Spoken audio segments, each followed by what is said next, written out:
ओम अज्ञानतिमिरन्धस्य ज्ञानाञ्जनशलाकया चक्षुरुन्मीलितं येन तस्मै श्रीगुरुवे नमः।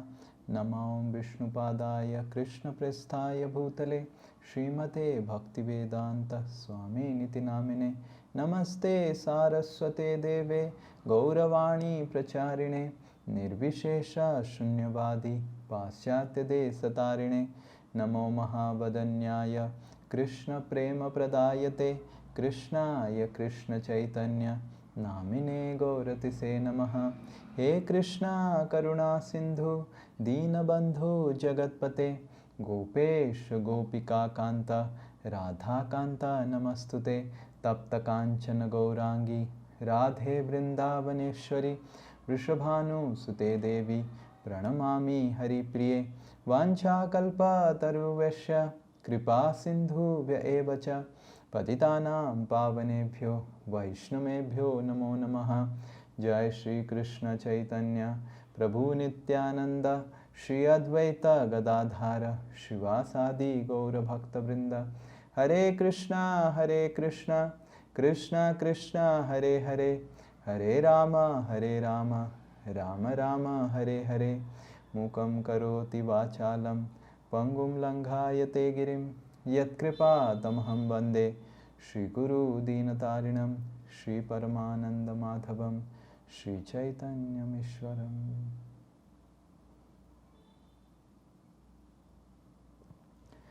हरे कृष्णा। मैं आशा करता हूँ आप सब मेरे को सुन पा रहे हैं अच्छे से। हरे कृष्णा। तो हमने सोचा कि श्रीमद् भागवतम हम अजामिल का प्रसंग चर्चा कर रहे थे। उसके बाद हम सोच रहे थे कि माधुर्य कादम्बिनी के ऊपर चर्चा करें 1-2 महीने के लिए। तो ये माधुर्य कादम्बिनी भक्ति में प्रगति करने के लिए बहुत महत्वपूर्ण है। तो ये क्या है और कैसा ये हमको भक्ति में प्रगति करने में कैसे सहायक बनेगा, इसके ऊपर हम चर्चा करेंगे। बहुत सारे भक्त लोग मेरे को बार बार पूछ रहे थे कि अगर ये माधुर्य कादम्बिनी के ऊपर कक्षा देने के लिए, तो ये माधुर्य कादम्बिनी एक छोटा सा पुस्तक है जो विश्वनाथ चक्रवर्ती ठाकुर, जिनके बारे में हमने एक एकादशी कथा में वर्णन किया था, आपको याद होगा। विश्वनाथ चक्रवर्ती ठाकुर इसके बारे में चर्चा की है, इसको लिखे हैं, छोटे से किताब है ये। देखिए, श्री चैतन्य महाप्रभु भक्ति को, लोगों का जनरल एक धारणा है कि ये जो भक्ति है ये एक सेंटिमेंट है, इमोशन है। कुछ लोग तो ऐसे बोलते हैं कि ये भक्ति केवल माताजियों के लिए है। जो माताजी लोग थोड़ा हाथ ताली मारेंगे, थोड़ा रो लेंगे, और ये सब माताजियों के लिए है। और कुछ स्वामी जी हैं जिनका भी कुछ काम धंधा नहीं है, वो भी कुछ माताजियों को इकट्ठा करते हैं, वो थोड़ा हाथ में ताली मारते हैं और वो करते हैं। ये सब जनरल लोगों का यही धारणा था भक्ति के बारे में। क्योंकि हम एक जगह प्रोग्राम कर रहे थे, तो दिवाली का प्रोग्राम था अभी हाल ही में 10 दिन पहले। तो प्रोग्राम के बाद में हमने बोला कि आप सब खड़े हो जाइए और नृत्य करिए, हरे कृष्ण कीर्तन का नृत्य कीजिए। और जैसे ही नृत्य के लिए मैंने बोला, सारे माताजी लोग बहुत उत्साहित हो गए, सब इकट्ठा हो गए। और मैंने बोला कि गोला बनाइए, सर्कल बनाइए और खड़े हो जाइए और नृत्य करिए। सारे माताजी लोग बहुत उत्साहित हो गए और सारे प्रभु जी लोग को मैं बोला कि मैन आप भी गोला बनाइए, आप भी सर्कल बनाइए। सब धीरे धीरे धीरे धीरे एक एक एक एक करके इधर उधर कोई फ़ोन उठा के थोड़ा बाहर, हॉल के बाहर कोई, सब निकल गए। क्योंकि लोगों को लगता है कि ये संकीर्तन, थोड़ा कीर्तन करना, थोड़ा नाच गाना, ये सब माताजियों का कार्य है। तो जनरल लोगों का, साधारणतः लोगों का ये धारणा होता है कि ये भक्ति एक भावपूर्व भाव है, और ये भावुक होके, और जनरली माताजी लोग भावुक होते हैं, इसलिए ये भक्ति सब करते हैं। हम तो विद्वान लोग हैं, हम तो पुरुष हैं, हम चर्चा करते हैं फिलॉसफी के ऊपर, और ये भक्ति जो जिनका ज्ञान नहीं है फिलॉसफी के ऊपर, जिसका चर्चा वो नहीं कर सकता है, वो भावपूर्वक थोड़ा रो लेता है, थोड़ा नृत्य करता है, ये उनके लिए है। ये साधारणतः लोगों का धारणा था, और इसीलिए भगवान सोचने लग गए कि अरे अगर सर्वोत्तम एक्चुअली ये भक्ति है, भक्ति सर्वोत्तम है। और भगवान ने देखा कि जैसे ही भक्ति का कुछ अंग के बारे में बताया जाता है, नृत्य करो, कथा सुनो और कीर्तन करो, हर कोई माताजी लोग इकट्ठा हो जाते हैं। पुरुष लोग आते ही नहीं, सोचते हैं कि ये तो भावुकता है, हम क्यों इधर आएंगे। तो इसलिए भगवान स्वयं वृंदावन में सारे गोपियों के संग विहार करते थे, ये दर्शाने के लिए कि भक्ति एक भावुकता नहीं है, विज्ञान है। भगवान श्री चैतन्य महाप्रभु के रूप में आए, और श्री चैतन्य महाप्रभु के सारे पार्षद पुरुष थे, और वो सब नृत्य करते थे। श्री चैतन्य महाप्रभु के सारे पार्षद हाथ से हाथ मिला के नृत्य करते थे, और श्री चैतन्य महाप्रभु भक्ति को भावुकता से विज्ञान के रूप में स्थापित करवाया। ये श्री चैतन्य महाप्रभु का एक महत्वपूर्ण दान रहा। श्री चैतन्य महाप्रभु स्वयं कृष्ण भगवान हैं, पर स्वयं कृष्ण भगवान भक्ति की जो अंग है, जो भगवद गीता में स्वयं कृष्ण भगवान बताते हैं, मन मना भव मद भक्तो मद्याजी माम नमस्कुरु मामेव ये प्रपद्यन्ते प्रतिजानो प्रियेषि में। तो इस तरह मेरे को स्मरण करो, कीर्तन करो मेरे बारे में। तो ये सारे अंग जो भक्ति योग के माध्यम से भगवान ने नवम अध्याय में और बीच के 6 अध्याय में भगवद गीता में वर्णन किया, इस भक्ति योग को लोग एक भावुकता समझ लिए, और समझ लिए कि भगवद गीता का असली ज्ञान है कर्म योग और ज्ञान योग। कुछ करो या फिर दिमाग लगाओ बैठ के। और ये भक्ति तो किसके लिए है? ये भक्ति जो कुछ कर नहीं सकता है, अबला स्त्री है, क्या ही चीज कर सकता है, और या फिर मूर्ख है, ज्ञान नहीं लगा सकता है, दिमाग नहीं है, उसके लिए ये भक्ति योग है। पर भगवान ने 18 अध्याय में, 18 अध्याय की जो कंक्लूजन है भगवद गीता में, वहां पे साफ साफ लिखा है कि भक्ति ही सर्वोत्तम है, सर्वश्रेष्ठ है। पर भगवान ने देखा कि कोई भक्ति करना नहीं चाहता है, और जो भावुकता लोग हैं, कुछ कुछ भावुकता से भक्ति करते हैं, और जब उनका भाव उतर जाता है तो भक्ति भी बंद कर देते हैं। उनका भक्ति का, भावुक व्यक्तियों का भक्ति का स्वरूप क्या है? वो थोड़ा मंदिर जाते हैं, थोड़ा ओह आज बहुत भक्ति हुआ, क्या भक्ति हुआ, थोड़ा मैंने रो लिया भगवान के सामने, और फिर वही लोग फिर से फिल्म हॉल में जाके मूवी में देख के मूवी थिएटर में भी रोना चालू कर देते हैं। तो भक्ति जब भावुकता के द्वारा स्थापित होने लग गया, तो लोगों के मन के अनुसार लोग भक्ति करने लग गए। भावुकता मतलब क्या? मन। लोग अपने मन के हिसाब से भक्ति करने लगे, और बहुत सारे पुजारी, पंडित, ब्राह्मण, गुरु भी अपने मन के हिसाब से भक्ति के अलग अलग अंग देने लग गए। तब भगवान श्री कृष्ण वही भगवद गीता की ज्ञान को प्रैक्टिकल डेमोन्स्ट्रेशन दिखाने के लिए कि जो भगवत गीता में सर्वोत्तम भक्ति योग का मार्ग को उन्होंने स्थापित किया है, उस भक्ति योग के मार्ग कैसे एक भावुकता नहीं है, वो सर्वोत्तम विज्ञान है, उसको स्थापित करने के लिए श्री कृष्णा श्री चैतन्य महाप्रभु के रूप में कलयुग में पदार्पण किए। तो श्री चैतन्य महाप्रभु का सबसे मूल उद्देश्य जो था, हालांकि श्री चैतन्य महाप्रभु योग अवतार हैं, जो हरे कृष्ण महामंत्र जो युग धर्म है उसको स्थापित करने आए, उसको प्रचार करने आए, पर श्री चैतन्य महाप्रभु का एक प्रमुख अवदान ये है कि श्री चैतन्य महाप्रभु भक्ति को भावुकता से ऊपर उठा के एक सर्वोत्तम विज्ञान के रूप में स्थापित करवाया।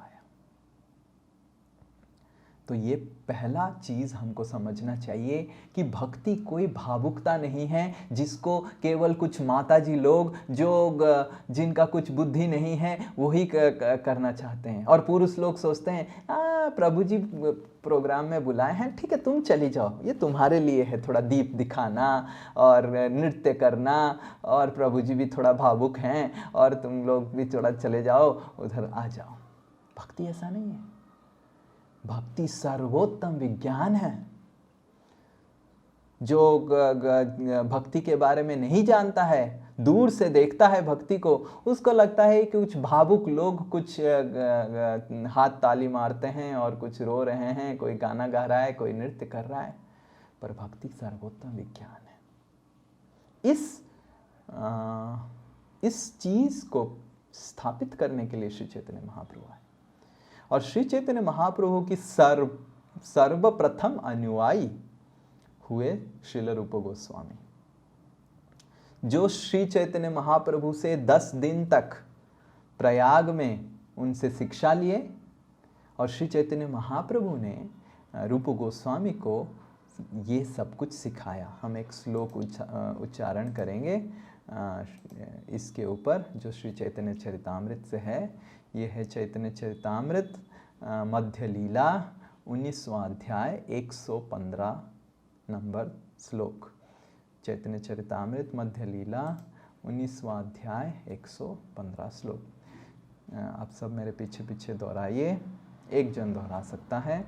जय जय श्री चैतन्य जय नित्यानंदा, जय जय श्री चैतन्य जय जय श्री नित्यानंदा, श्री अद्वैत चंद्र जय गौर भक्त वृंदा, श्री अद्वैत जय गौर भक्त वृंदा। Very good.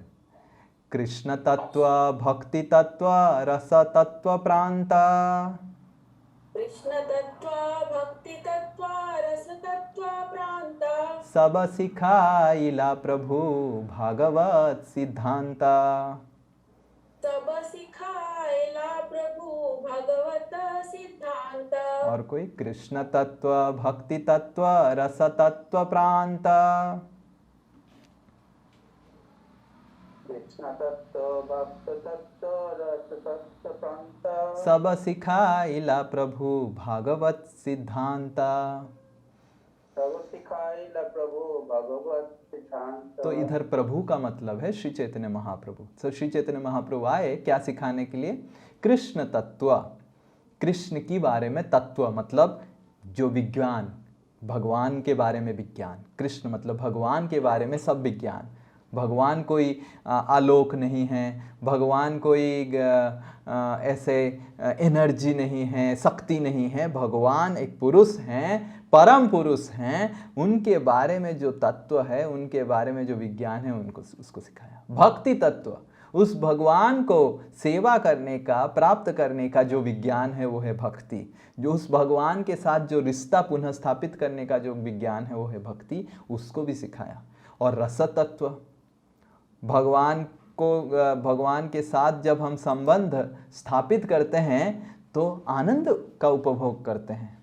तो उस आनंद का क्या क्या आनंद हमको उपभोग करने मिलेगा, जैसे अलग अलग मिठाई होता है रसगुल्ला होता है, चमचम होता है, गुलाब जामुन होता है। अगर देखा जाए तो छेना और चीनी मिला के बहुत प्रकार की मिठाइयाँ बनती है। कलाकंद भी बनता है, संदेश भी बनता है, कच्चा गोला भी बनता है, ये सब रसगुल्ला भी बनता है, पर सबका अलग अलग स्वाद है।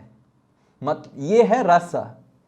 भगवान और भक्तों के बीच में, भगवान पकड़ लीजिए छेना या चीनी, और भगवान और भक्तों के बीच में दो ही भगवान और भक्त हैं, पर अलग अलग जो आनंद उपभोग होता है उसका मतलब है रस। जो जस्ट लाइक छेना और चीनी दो ही है, पर उन दोनों को मिला के अलग अलग परमुटेशन कॉम्बिनेशन करके आप अलग अलग मिठाइयाँ बना सकते हैं। उसी तरह भगवान और भक्त अलग अलग तरीके से लीला करते हैं, उस लीला में जो आनंद उपभोग होता है उसका मतलब है रस।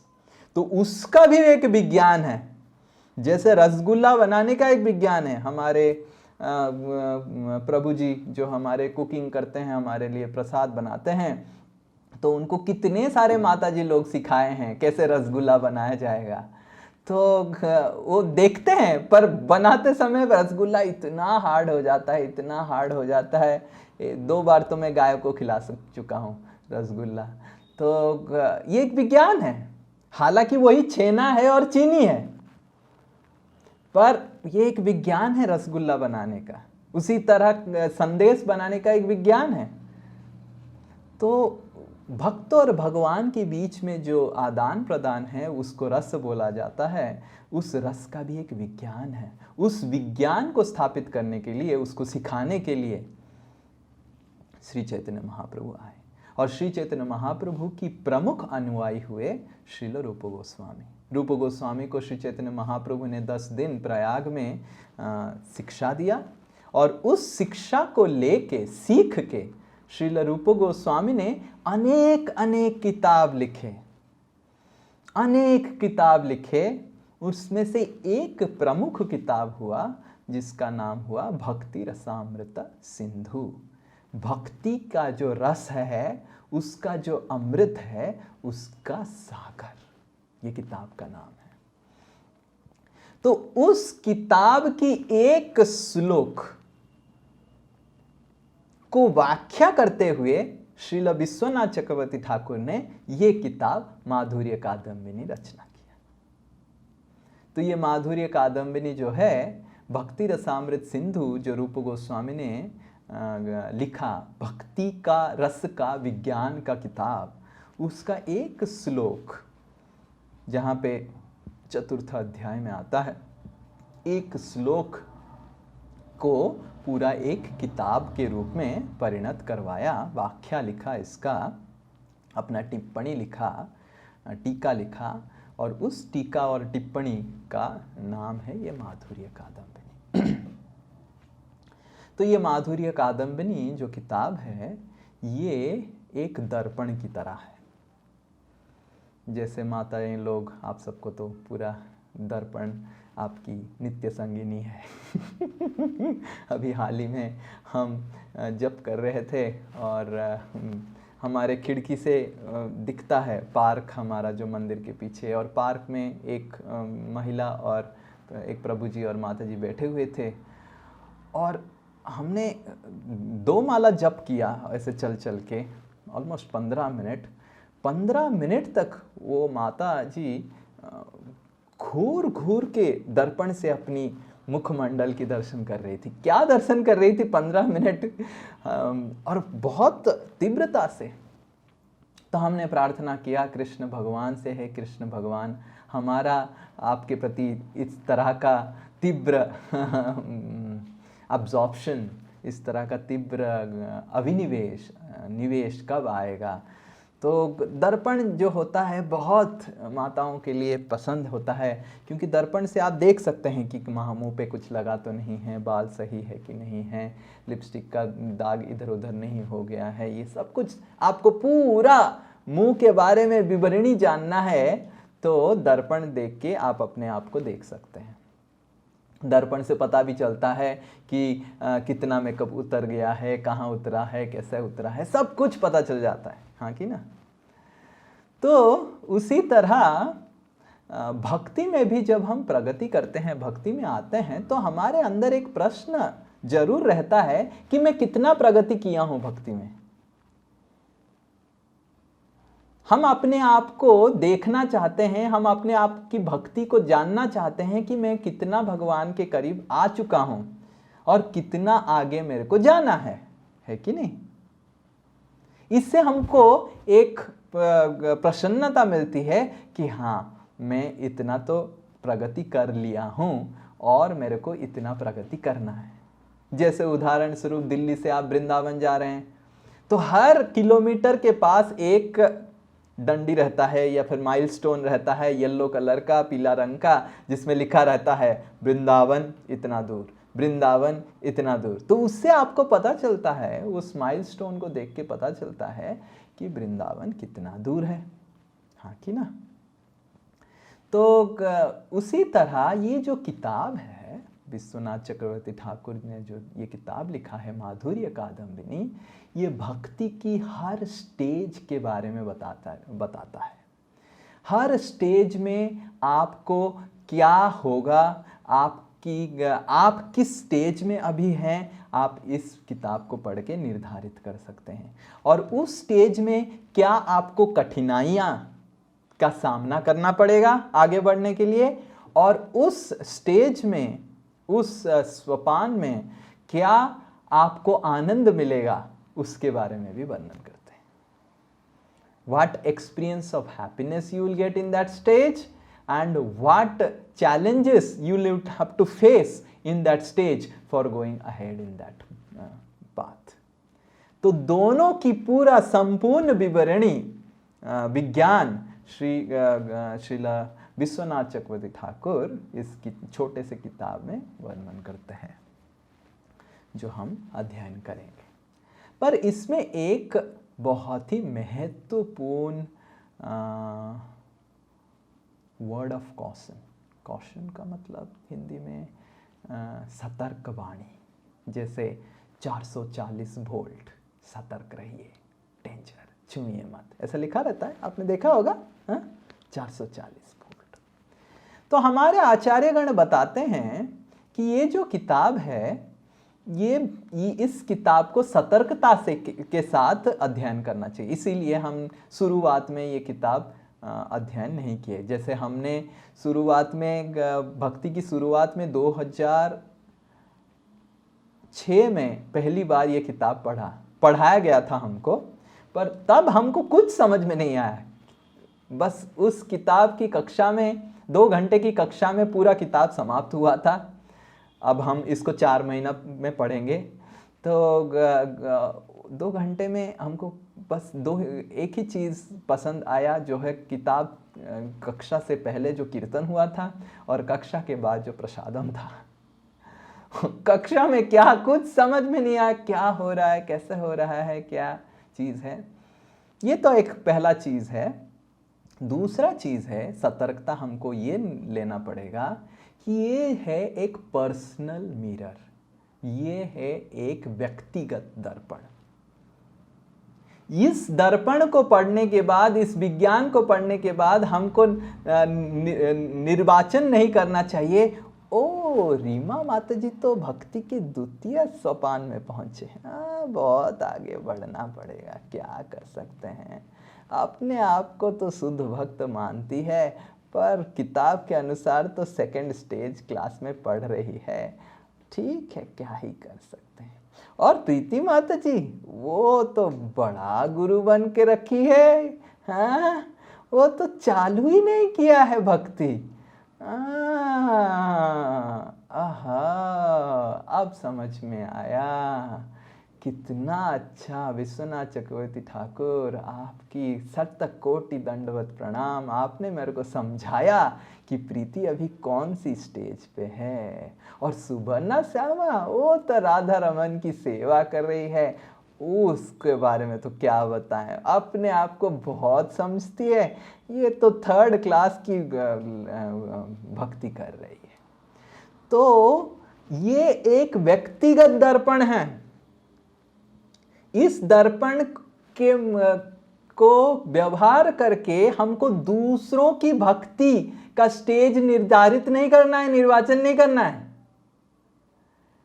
और वैष्णव अपराध नहीं करना है।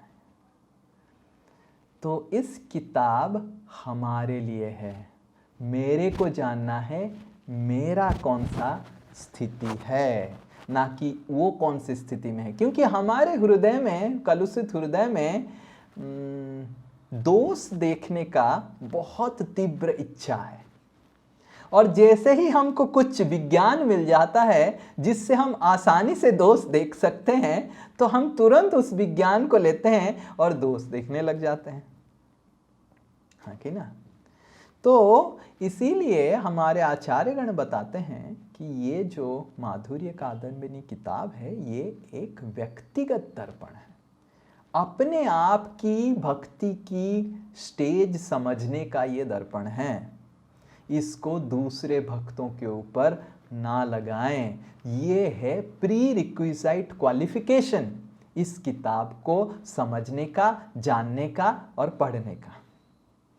ये चरित्र हमको, हमारा चरित्र ये रहना चाहिए इस किताब को पढ़ने से पहले, क्योंकि जो भी ज्ञान है उसके लिए एक प्री रिक्विजिट क्वालिफिकेशन, एक पात्रता की बहुत महत्वपूर्ण आवश्यकता है। उदाहरण स्वरूप पहले जमाने में कोई भी ज्ञान नहीं दिया जाता था अगर आपकी चरित्र की पात्रता आपके पास नहीं था।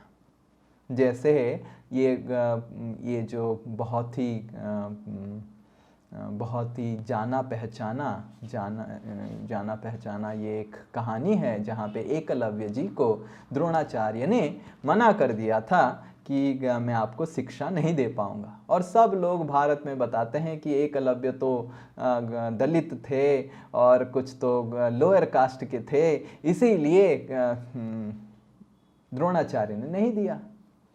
पर असली बात तो ये है कि एकलव्य ने छुप छुप के उसको सीखा, और छुप छुप के सीखने के बाद एक बार द्रोणाचार्य विचरण कर रहे थे जंगल में, और देखा एक कुत्ता के मुंह के अंदर बहुत सारे तीर घुसा हुआ है। तो द्रोणाचार्य उस तीर को देख के और तीर की चलाने की शैली से देख के समझ गए, ये विज्ञान तो मेरे से ही कोई प्राप्त किया है, कौन है ये।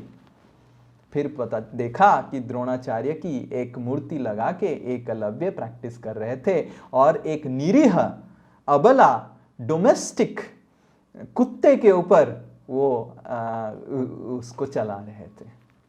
तो तुरंत द्रोणाचार्य ने एकलव्य से अपना अंगूठा मांगा, इस सोच के कि ये इस जो विज्ञान को गलत तरीके से व्यवहार कर सकता है।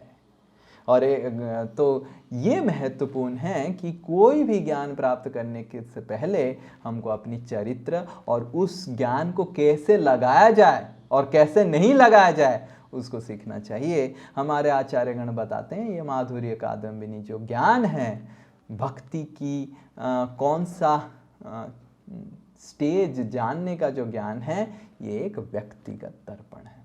इसको दूसरे वैष्णवों को जानने के लिए व्यवहार नहीं किया जाए, और इसको दूसरे वैष्णवों को जानने के लिए व्यवहार करें तो हमको वैष्णव अपराध होगा, वैष्णव निंदा होगा।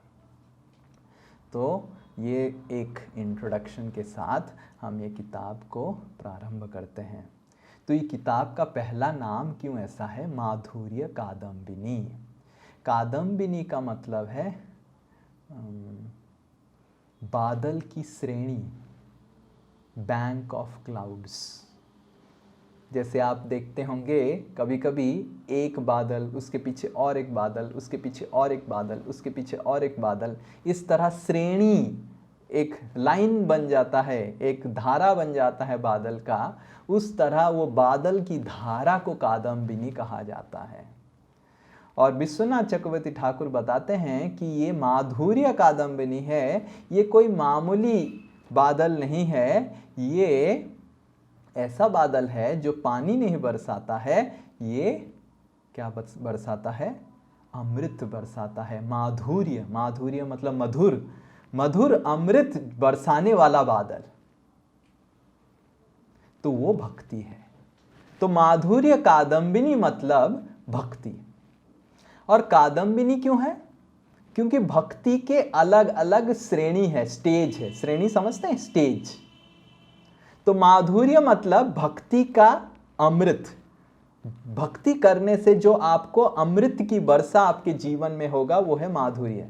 कादम्बिनी मतलब एक एक बादल जो आपके जीवन में अलग अलग भक्ति के जो स्टेज है, श्रेणी है, जो अलग अलग आपके जीवन में मधुर वर्षा करने वाले हैं। तो भक्ति और कोई पंथा में ये अंतर है। पंथा तो भूल जाइए, कोई भी चीज आप कीजिए। जैसे उदाहरण स्वरूप प्रीति माता जी को इच्छा हुआ कि प्रभु जी आए हैं और बाकी सब भक्तों को बुलाई यूनिवर्ल्ड में, और उनका इच्छा हुआ कि प्रभु जी के लिए और बाकी भक्तों के लिए मैं बहुत सुंदर खीर बनाऊंगा। हरे कृष्ण। तो प्रीति माता जी ने स्पेशल दूध मंगवाया, चीनी मंगवाया, चावल गोविंद भोग मंगवाया और राइस, दूध को उबाला और फिर राइस डालने ही वाली थी प्रीति माता जी, और सब लोग बैठ गए हैं कि स्वीट राइस बनेगा, आनंद मिलेगा, मिठाई मिलेगा। और जैसे ही प्रीति माता जी राइस को डालने ही वाली थी, गैस खत्म हो गया। हरे कृष्ण। तो जब गैस खत्म हो गया, अब गैस तो और कुछ नहीं है, अब उधर ही माधुर्य खत्म हो गया।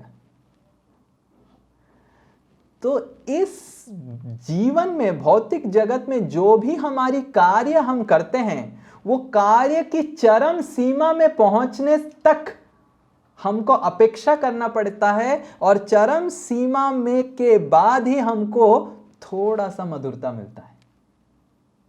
हाँ कि ना?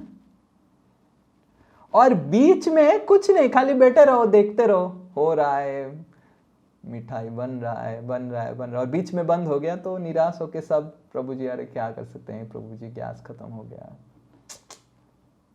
किसी को भी आनंद का आस्वादन नहीं होगा। करेक्ट? अगर आप बहुत पढ़ाई किए, बहुत परेशान होके पढ़ाई किए, बहुत सारे एग्जाम्स लिखे, जितने सारे मॉक टेस्ट लिखे, इंजीनियरिंग कॉलेज में घुसने के लिए सब मॉक टेस्ट में आपने सफल हुआ, पर लास्ट टेस्ट जो मेन टेस्ट था उसमें विफल हो गए, तो कुछ फायदा होगा? कुछ फायदा नहीं होगा। तो विश्वनाथ चक्रवर्ती ठाकुर बताते हैं कि भक्ति की जो श्रेणी है इस तरह का नहीं है। भक्ति की हर श्रेणी में आपको आनंद मिलेगा। जब प्रीति माता जी दूध लेके आती हैं, उस समय भी लोगों को दूध की मिठास आनंद उपभोग होगा। ये भक्ति की प्रथम स्टेज। दूध लेके आना, चीनी लेके आना मतलब प्रथम स्टेज स्वीट राइस बनाने का। स्वीट राइस बना नहीं है, पर स्वीट राइस की जो आनंद है यूनिवर्ल्ड के भक्त लोग उपभोग कर सकते हैं। ये अगर भक्ति का स्वीट राइस हुआ, मामूली स्वीट राइस हुआ तो नहीं होगा। तो भक्ति का जो अंतिम पड़ाव है, अंतिम श्रेणी है, वो है भगवान कृष्ण के प्रति हमारे हृदय में प्रेम जागृत होगा, भगवान का स्वयं साक्षात दर्शन होगा और भगवान से साक्षात बातचीत होगा, जिस तरह अभी हम जूम में बात कर रहे हैं। तो ये परम सोपान है, परम श्रेणी है भक्ति का। पर इसका मतलब ये नहीं कि ये प्रीति माता जी की खीर की तरह है। अगर इस जीवन में हमने 3rd क्लास तक पहुंचे और 10th क्लास तक पहुंच नहीं पाए तो कुछ मिठाई नहीं मिला, ऐसा नहीं है। हर श्रेणी में आपको, हर जो क्लाउड्स है, हर जो बादल है, भक्ति का जो श्रेणी का बादल है, हर बादल में आपको मधुरता मिलेगा और वो मधुरता और मधुर होते जाएगा। पहला बादल जब बरसेगा वही इतना मधुर है, तो अंतिम बादल कितना मधुर होगा, ये हमको समझना चाहिए। कि जब हम भक्ति में प्रवेश करते हैं और जो पहला बादल है वही बादल हमको इतना मधुर लगता है, तो जो भक्ति का अंतिम बादल होगा तो तो वो कितना मधुर होगा। विश्वनाथ चक्रवर्ती ठाकुर भक्ति का प्रथम बादल की मधुरता के बारे में वर्णन करते हैं, भक्ति की अंत बादल की मधुरता के बारे में वर्णन करते हैं इस किताब में, और भक्ति की हर अंग, हर श्रेणी में कैसे कैसे एक भक्त को क्या क्या मधुरता की आस्वादन होगा ये भी वर्णन करते हैं। उसके साथ उसको क्या और प्रयास करना पड़ेगा आगे बढ़ने के लिए, दूसरी मधुरता को आस्वादन करने के लिए, ये भी विश्वनाथ चक्रवर्ती ठाकुर वर्णन करते हैं। तो ये भक्ति की जो पाथ है, प्रोसेस है, ये दूसरी कोई मार्ग से ये अंतर है। भक्ति की मार्ग में प्रतिपदम पूर्णा अमृत स्वादनम, प्रतिपदम हर पद में पूर्ण अमृत आपको आस्वादन करने का मौका मिलेगा। तो ये विश्वनाथ चक्रवर्ती ठाकुर बताते हैं कि ये माधुर्य कादम्बिनी मतलब ऐसा एक बादल जो मधुरता बरसाए, श्रेणी, बादलों की श्रेणी। तो ये जो भक्ति जो मधुरता बरसाता है एक व्यक्ति के जीवन में, एक जीवात्मा के जीवन में, ये भक्ति एक श्रेणी है। Class 1, standard 1, standard 2, standard 3, standard 10, और हर श्रेणी में उसको क्या प्रोग्रेस रिपोर्ट में मिलेगा, हर दिन वो क्लास करता रहेगा, हर दिन उसको अलग अलग आनंद का उपभोग होगा अगर वो सही से कर रहा है। और कैसे करना है इस किताब में वर्णन किया गया है। तो माधुर्य कादम्बिनी मतलब भक्ति, और भक्ति की अलग अलग श्रेणी, जिससे हमको हर श्रेणी में आपको आनंद मिलेगा। और इस किताब की शुरुआत में विश्वनाथ चक्रवर्ती ठाकुर श्री चैतन्य महाप्रभु के बारे में वर्णन करते हैं। उन श्री चैतन्य महाप्रभु जो विश्वनाथ चक्रवर्ती ठाकुर के इष्ट देव हैं, उनको मंगलाचरण में प्रार्थना करते हुए ये किताब प्रारंभ करते हैं। तो आज हम केवल ये पहला श्लोक जो है इस किताब का मंगलाचरण, उसके ऊपर ही चर्चा करेंगे और विराम देंगे। तो आप सब ये श्लोक को ध्यानपूर्वक उच्चारण कीजिए। ये अंग्रेजी में ही हमको मिला, इसका हिंदी हमको मिला नहीं, आप मेरे को माफ़ कीजिए। जो उच्चारण कर सकता है कीजिए। इसको, इसका जो धुन है ऐसा है,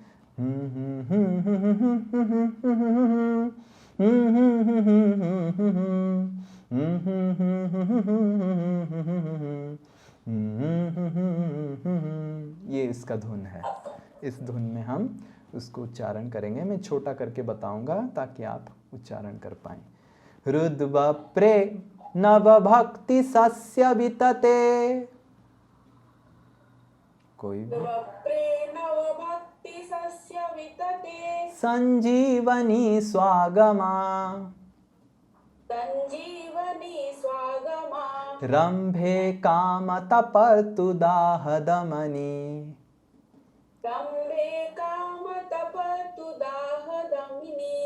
विश्वापगोलासिनी,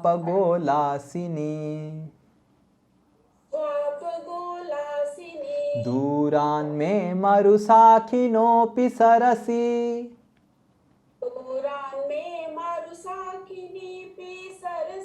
भावाय भूयात् प्रभु,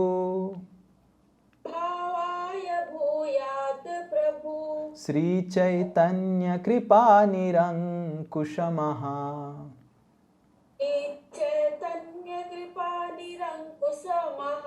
माधुर्य कादम्बिनी।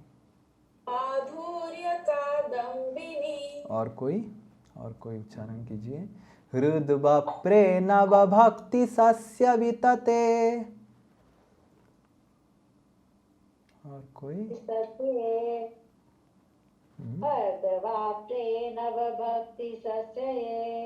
संजीवनी स्वागमा, रंभे काम तपर्तु दाहदमनी,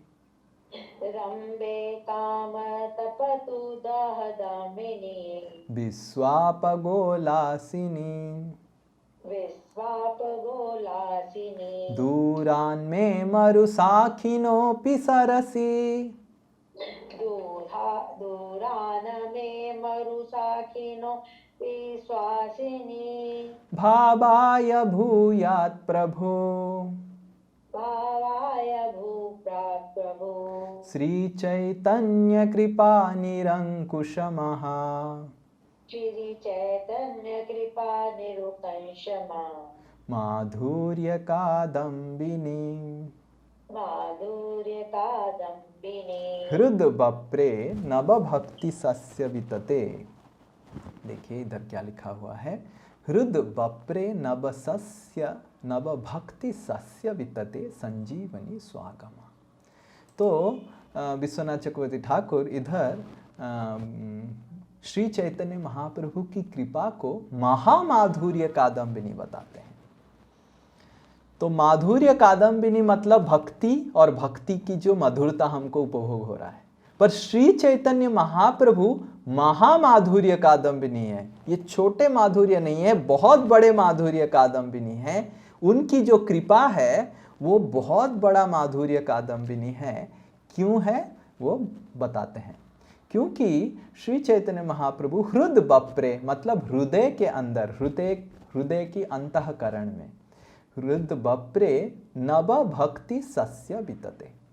भक्ति की जो 9 अंग है, या फिर भक्ति की जो नया भक्ति है, नया भक्ति नव भक्ति, या फिर 9 अंग की भक्ति, श्रवण कीर्तन स्मरण बंदन, जो 9 भक्ति है, वो सारी भक्ति को विश्वनाथ चक्रवर्ती ठाकुर एक सस्य मतलब समझते हैं, धान पकड़ लीजिए, गेहूं पकड़ लीजिए, जो भी है उसके साथ तुलना कर रहे हैं।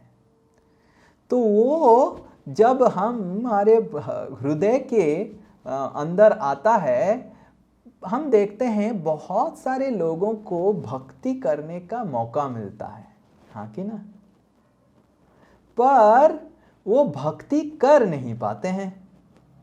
आपने देखा होगा कितने सारे लोग इस्कॉन में आते हैं, हाँ कि ना, कितने सारे लोग इस्कॉन में आते हैं। जैसे कोई भी साधारण मंदिर है, तिरुपति बालाजी है, जगन्नाथ मंदिर है, बहुत सारे मंदिर हैं, उसी तरह इस्कॉन मंदिर भी है, बालाजी मंदिर भी है, जगन्नाथ मंदिर भी है, बहुत सारे इस तरह भारत में करोड़ों लोग अलग अलग मंदिरों में जाते हैं, पर भक्ति की जागृति उनके हृदय में नहीं होता है।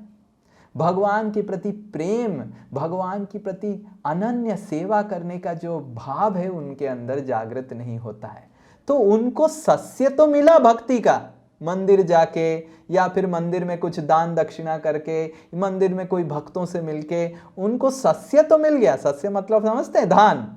मंदिर जाने में क्या है, भक्ति का आपको सस्य मिलेगा। पर खाली धान मिलने से तो भक्ति का पेड़ जागृत नहीं होगा आपके हृदय में। तो भक्ति के पेड़ को जागृत करवाने के लिए वृष्टि की जरूरत है। तो विश्वनाथ चक्रवर्ती ठाकुर बताते हैं कि श्री चैतन्य महाप्रभु की जो कृपा है, उस कृपा के माध्यम से ही भक्ति का जो सस्य है, जो हमको मिलता है, उस सस्य को पेड़ में परिणत करवाया जा सकता है। नव सस्य भक्ति नव सस्य वितते है। तो जो नया भक्ति का जो सस्य है वो अंकुरित होने लग जाता है हृदय में, और भक्ति कृष्ण प्रेम की एक पेड़ बनने लग जाता है। तो ये श्री चैतन्य महाप्रभु की कृपा का पहला वो है। तो दूसरा कोई बताएगा कि अरे मेरा हृदय तो बहुत अलग अलग अनगिनत गलत चीजों से भरा हुआ है, मेरा हृदय काम क्रोध लोभ मद आश्चर्य से भरा हुआ है, तो भक्ति का सस्य मिलेगा भी तो, वृष्टि होगा भी तो क्या होगा श्री चैतन्य महाप्रभु की कृपा से, क्योंकि मेरा हृदय तो बहुत गंदगी भरा हुआ है। और हम सब देखते हैं कि जब हम भक्ति में प्रारंभ करते हैं, नव भक्ति मतलब पहला चालू करते हैं, हमारे हृदय में बहुत गंदगी रहता है। उसका क्या? तो इसीलिए इस श्लोक में विश्वनाथ चक्रवर्ती ठाकुर बताते हैं कि आरंभे स्व आगम आरंभे काम तपर्तु दाह दमनी। तो बताते हैं कि श्री चैतन्य महाप्रभु की जो कृपा है वो ऐसा है कि श्री चैतन्य महाप्रभु की कृपा बड़ा बड़ा बादल की जैसा है जो माधुर्य बरसाता है। पर आपने कभी देखा है कि जब बारिश होने से पहले हवा चलता है और उस हवा से सब पूरा विश्व पहले ठंडा हो जाता है, तो उसी तरह हमारा हृदय का काम, क्रोध, लोभ, मद, मात्सर्य ये पूरा 49 डिग्री सेल्सियस पूरा धूप की तरह है। और उस धूप में सब पेड़ मर जाएंगे। बारिश भी होगा तो उस धूप अगर रहेगा तो पेड़ उठेगा भी तो मर जाएगा। तो उसी तरह ये काम, क्रोध, लोभ, मद, मात्सर्य का जो धूप है वो बारिश होने से पहले ही, श्री चैतन्य महाप्रभु की कृपा प्राप्त करने से पहले ही वो हवा स्व आगम आरंभे, भक्ति चालू होने से पहले ही वो जो भक्ति चालू होगा भक्तों से मिलने से ही।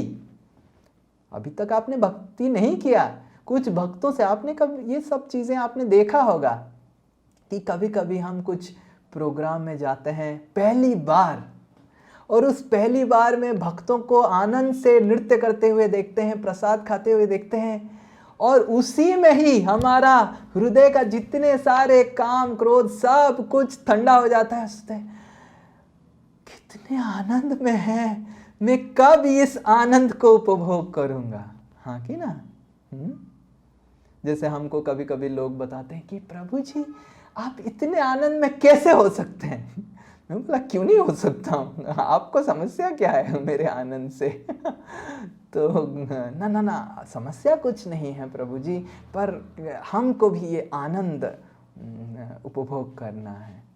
तो ये आरंभ में ही हमारी हृदय की जितनी सारी कलमश है, काम, क्रोध, उसकी वजह से हमारी हृदय में जो ताप हमको मिलता है, स्व आगम आरंभे, स्व मतलब श्री चैतन्य महाप्रभु की जो कृपा वृष्टि है उसकी आगम, आगम मतलब आना, आरंभ मतलब आने की भी आरंभ, खाली सूचना है कि नहीं।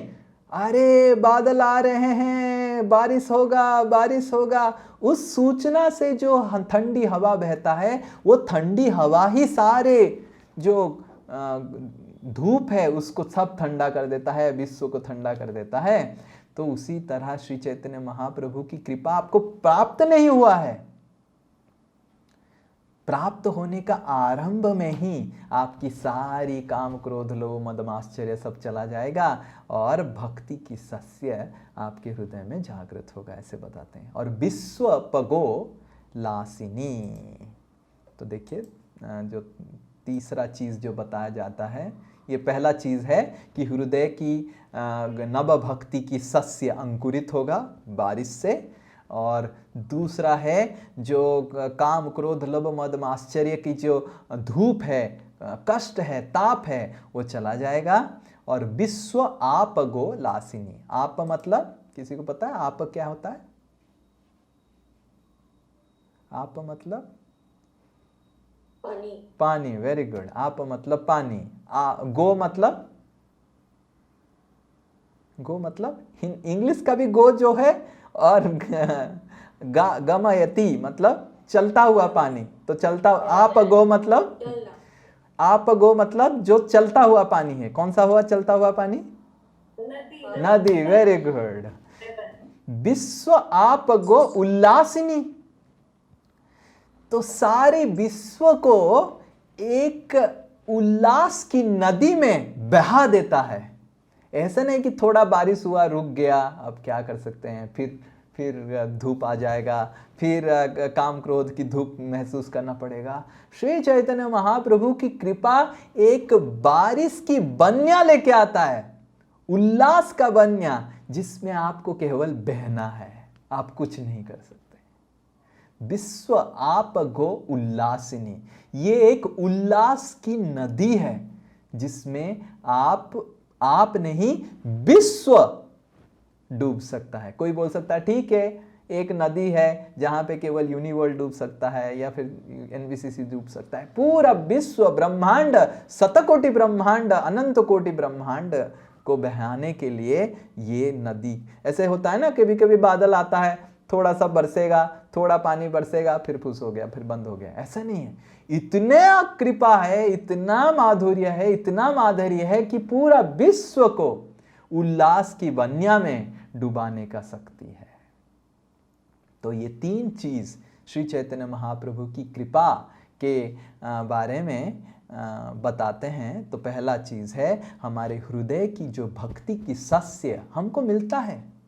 हम कभी मंदिर जाते हैं, कभी किसी से मिलते हैं, भगवान का दर्शन करते हैं, हमारे हृदय में भक्ति की सस्य हमको मिलता है। या कोई साधु से मिलते हैं, ये सबसे हमको सस्य मिलता है, पर वो सस्य अंकुरित नहीं होता है।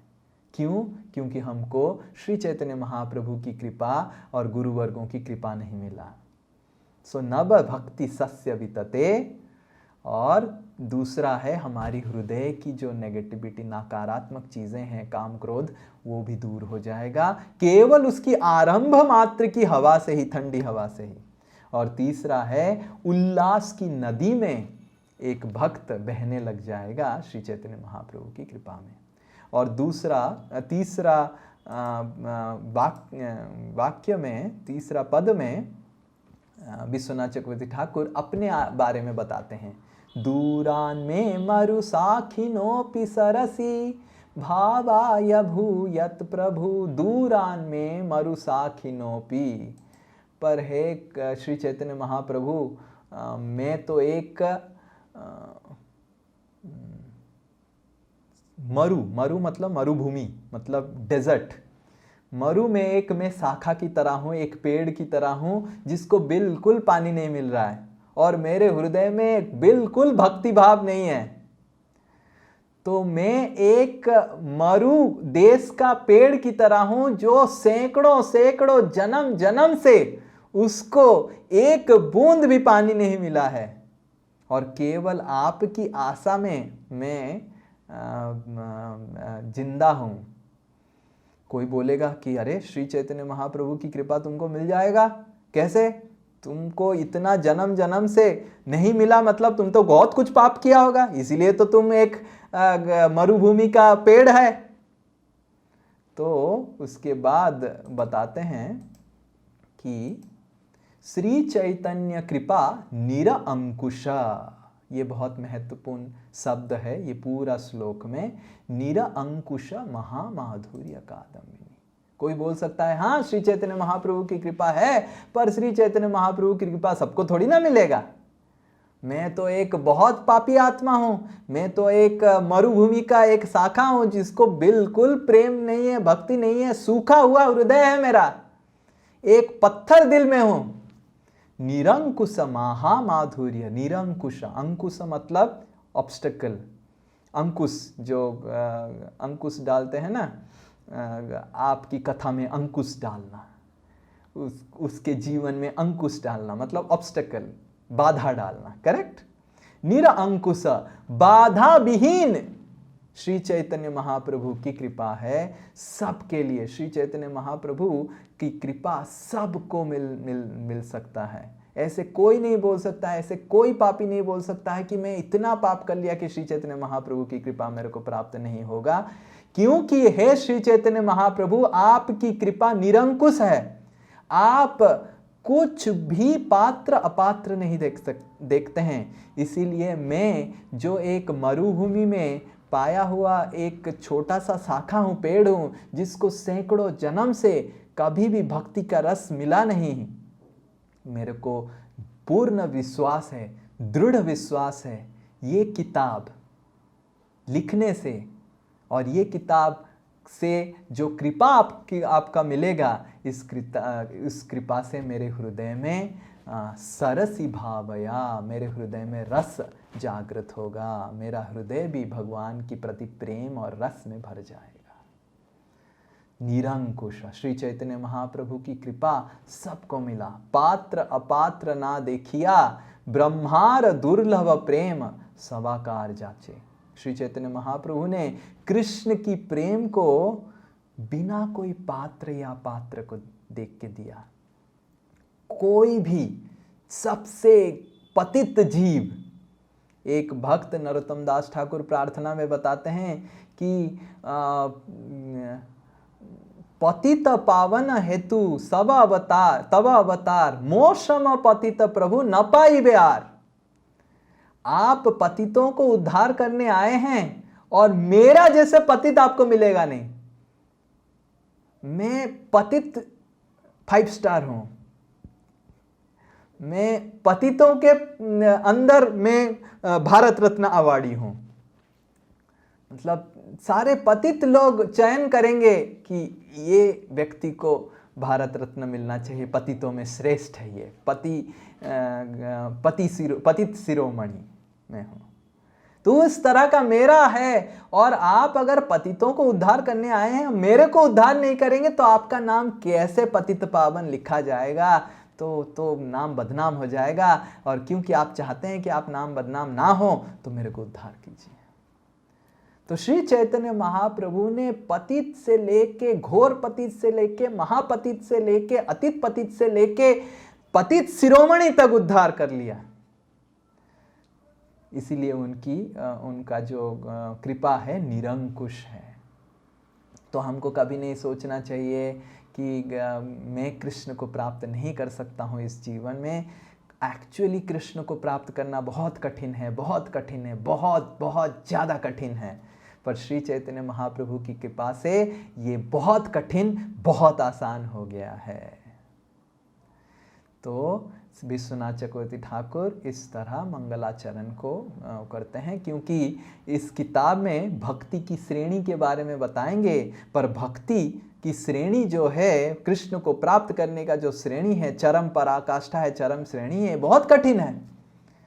विश्वनाथ चक्रवर्ती ठाकुर सारे जो पढ़ने वाले हैं उनको आश्वासन देते हैं ये कठिन नहीं है, क्योंकि श्री चैतन्य महाप्रभु की कृपा है। इसीलिए ये विज्ञान बिल्कुल कठिन नहीं है। आप अगर ध्यानपूर्वक, हृदयपूर्वक इसको करते जाएंगे, आप अंत में कृष्ण की प्रेम को प्राप्त करेंगे और कृष्ण के साथ बातचीत करेंगे।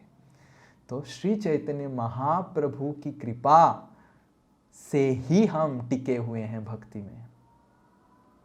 हम अजामिल की कहानी पढ़ रहे थे, तो श्रील प्रभुपाद अजामिल की कहानी जब बताए, अजामिल की कक्षा के कहानी के ऊपर जब कक्षा दिए, तो एक भक्त पूछे कि श्रील प्रभुपाद जी, अजामिल जो देखा उसके कंपैरिजन में, तुलना में, तो हम तो ये सारे चीज़ों से कई गुना ज़्यादा डिग्री का चीज़ें हम हर दिन देखते हैं Prabhupada ji. New York, Washington, Las Vegas, Los Angeles में तो ये हर गली में होता है और इससे 10 गुना डिग्री, लाख गुना डिग्री का होता है। पर हम उधर जाके प्रचार करके आते हैं। श्रील प्रभुपाद जी को बताया अजामिल का कैसे क्यों हो गया? तो श्रील प्रभुपाद बड़ी नम्रता से बताए कि अजामिल के पास श्री चैतन्य महाप्रभु की कृपा नहीं था, इसीलिए अजामिल एक छोटे से दृश्य में उसका पतन हो गया। पर हम सब ऐसे ऐसे नगण्य जघन्य दृश्य देखते हैं जिससे हमारा भक्ति का पतन हो सकता है, फिर भी हम भक्ति में प्रगति कर रहे हैं। ये केवल श्री चैतन्य महाप्रभु की निरंकुश महामाधुर्य कादम्बिनी है, श्री चैतन्य महाप्रभु की निरंकुश कृपा है। तो हमको समझना चाहिए, जो भी हम भक्ति में प्रगति कर रहे हैं या प्रगति कर पा रहे हैं, या भक्ति में हम टिके हुए हैं, अभी भी माला कर पा रहे हैं, भगवान का नाम ले पा रहे हैं, जितना भी माला कर पा रहे हैं, सारा माला करने का श्रेय, जो भी भक्ति करने का श्रेय एकमात्र श्री चैतन्य महाप्रभु की कृपा को जाता है। नहीं तो कलयुग में श्री कृष्ण की भक्ति कर पाना, अनन्य भक्ति कर पाना नामुमकिन है। तो इसीलिए हमको जब हम हरे कृष्ण महामंत्र की जाप करते हैं, हमको ध्यानपूर्वक प्रार्थना पूर्वक ये पंच तत्व मंत्र को उच्चारण करना चाहिए। जय श्री कृष्ण चैतन्य प्रभु नित्यानंद श्री अद्वैत गदाधार शिवासादि गौर भक्त बिंदा। श्री चैतन्य महाप्रभु नित्यानंद प्रभु और पंच तत्व के बदौलत हम भक्ति अभी कर पा रहे हैं और भक्ति में टिके रहेंगे और अंत में भगवान को प्राप्त करते रहेंगे। तो इसलिए श्री चैतन्य महाप्रभु की कृपा को हमको जीवन, भक्ति जीवन का फ्यूल, ईंधन समझना चाहिए। अगर ईंधन समाप्त, गाड़ी रुक जाएगा उधर ही। करेक्ट? आपका गाड़ी कितना भी अच्छा गाड़ी हो, ऑडी हो, सफारी फरारी हो, सर्विसिंग करके लेके आए हैं आप, सबसे अच्छा गाड़ी है, रास्ता बहुत अच्छा है, तो भक्ति का रास्ता बहुत अच्छा है, इस्कॉन की गाड़ी बहुत अच्छा है, भक्तों का संग इस्कॉन में गाड़ी बहुत अच्छा है, और भक्ति का जो रास्ता है वो भी बहुत अच्छा है। पर श्री चैतन्य महाप्रभु और गुरु वर्गों की कृपा ईंधन की तरह है, जिसको अगर हम प्राप्त नहीं करेंगे, हमारी भक्ति की गाड़ी रुक जाएगा। तो हमको ये हर समय प्रार्थना पूर्वक श्री चैतन्य महाप्रभु को दंडवत करना चाहिए। और हम कितना कलकत्ता में हैं, जो सब कलकत्ता में रहते हैं, बहुत सारे लोग बाहर से भी हैं, कलकत्ता में जो रह रहे हैं, हमको समझना चाहिए हम कितने भाग्यशाली हैं कि नवद्वीप मायापुर धाम इतने ही नज़दीक है, जहाँ पे हम जाके श्री चैतन्य महाप्रभु की कृपा को अनुभव कर सकते हैं, प्रार्थना पूर्वक प्रार्थना कर सकते हैं भावपूर्वक कि श्री चैतन्य महाप्रभु आपके वजह से ही मैं भक्ति में आया और भक्ति मेरा चल रहा है।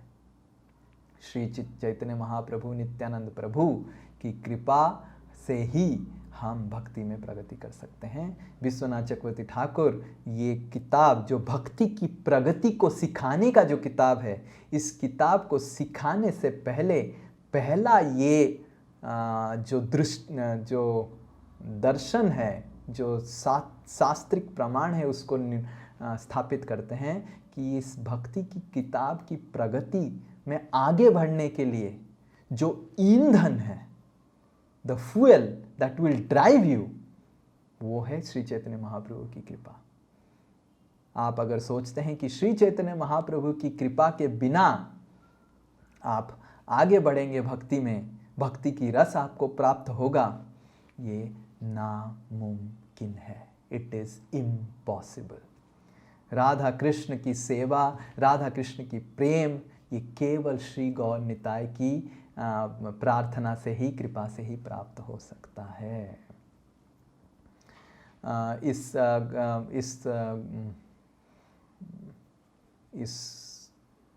इसके ऊपर एक छोटा सा दृष्टांत, इस छोटा सा कहानी बता के मैं विराम करना चाहूँगा।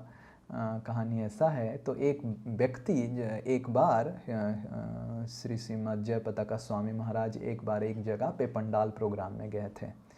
तो पंडाल प्रोग्राम में बहुत सारे लोग आए थे। तो पंडाल प्रोग्राम में महाराज जी बहुत सारी चीज़ों के बारे में बताए और अंत में हरे कृष्ण महामंत्र की उच्चारण करने के लिए बताए कि हरे कृष्ण महामंत्र कलयुग का तारक मंत्र है, इसको उच्चारण करने से हमको कृष्ण की प्रेम प्राप्त होगा और कृष्ण के प्रति आकर्षण जागृत होगा और हमारे हृदय में कलमश चला जाएगा।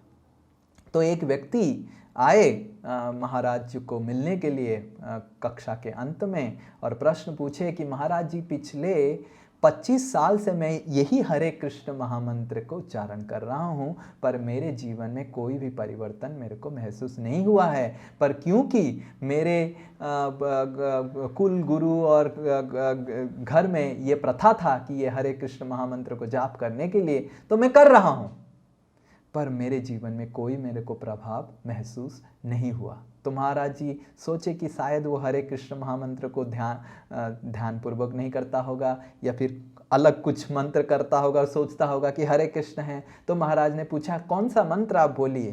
तो व्यक्ति बोला, हरे कृष्ण कृष्ण कृष्ण हरे हरे, हरे राम राम राम हरे हरे। महाराज जी हैरान हो गए, यही तो मंत्र है, यही कर रहा है। और व्यक्ति सच्चोट व्यक्ति दिख रहा था, तो झूठ तो नहीं बोल रहा होगा। 50 साल की व्यक्ति था तो झूठ तो नहीं बोल रहा होगा। तो महाराज जी उस समय उस व्यक्ति को पूछे कि आप हरे कृष्ण महामंत्र से पहले श्री चैतन्य महाप्रभु और पंच तत्व की प्रार्थना करते हुए पंच तत्व मंत्र का उच्चारण करते हैं क्या? तो इस व्यक्ति को पंच तत्व श्री चैतन्य महाप्रभु के बारे में बिल्कुल पता नहीं था। कौन है पंच तत्व? चैतन्य महाप्रभु कौन है? हमको पता नहीं कोई है। तो महाराज जी श्री चैतन्य महाप्रभु के बारे में बताए, पंच तत्व के बारे में बताए और उसको बताए कि हरे कृष्ण महामंत्र जाप करने से पहले आप पंच तत्व मंत्र, ये जय श्री कृष्ण चैतन्य प्रभु नित्यानंद श्री अद्वैत गदाधर शिवासादि गौर भक्तवृंद उच्चारण कीजिए और श्री चैतन्य महाप्रभु और नित्यानंद प्रभु जो कलयुग के कृष्ण बलराम युग के अवतार हैं उनको प्रार्थना कीजिए और फिर हरे कृष्ण महामंत्र जाप कीजिए। तो व्यक्ति बहुत ही नम्र था, तो बोले जरूर महाराज जी हम करेंगे। तो फिर से 4, 5, 6 महीने के बाद महाराज जी जब उसी क्षेत्र में फिर से प्रोग्राम करने आए तो ये व्यक्ति प्रोग्राम के अंत में दौड़ दौड़ के महाराज जी के चरण में बहुत बड़ा लंबा दंडवत मारा और महाराज जी पहचान नहीं पाए। फिर देखा तो महाराज जी ये पंच तत्व मंत्र काम करता है, हरे कृष्ण काम करता है कि नहीं मेरे को पता नहीं, पर ये पंच तत्व मंत्र काम जरूर करता है। और ये पंच तत्व मंत्र उच्चारण करके मैं हरे कृष्ण किया, आपने बताया और मेरे जीवन में 6 महीने में ही मैंने अंतर देख लिया और 25 साल में जो अंतर नहीं देख पाए थे। तो हमको ये दृढ़ विश्वास होना चाहिए कि ये हरे कृष्ण महामंत्र दीप दान जो भी हम करते हैं उसका कृपा हमको प्राप्त हो पा रहा है श्री चैतन्य महाप्रभु के वजह से। और श्री चैतन्य महाप्रभु की कृपा नहीं रहेगा, पंच तत्व की आशीर्वाद नहीं रहेगा, कृपा नहीं रहेगा, तो ये कोई हरे कृष्ण महामंत्र दीपदान कुछ भी कार्य हमारे जीवन में करेगा नहीं। तो इसीलिए हमको श्री चैतन्य महाप्रभु की कृपा की याचना करना चाहिए, जो श्रील विश्वनाथ चक्रवर्ती ठाकुर माधुर्य कादम्बिनी की किताब की मंगलाचरण में सारे पाठकों को ये निवेदन करते हैं, विनम्र निवेदन करते हैं। हरे कृष्ण कृष्ण कृष्ण हरे हरे, हरे राम राम राम हरे हरे। श्री गौरांग महाप्रभु की, श्री श्री नित्यानंद प्रभु की, श्री माधुर्य कादम्बिनी की, श्रील विश्वनाथ चक्रवर्ती ठाकुर की, समवेत गौर भक्त वृंद की जय, श्रील प्रभुपाद की जय, निताय गौर प्रेमानंदे। हरि हरि बोल। क्योंकि मेरे पास समय नहीं है, मेरे को और एक प्रोग्राम में जाना है, तो हमको इधर ही विराम देते हैं। अगले क्लास में हम क्वेश्चन आंसर्स लेंगे। हरे कृष्ण, बहुत बहुत धन्यवाद। हरे कृष्ण। श्रील प्रभुपाद की जय।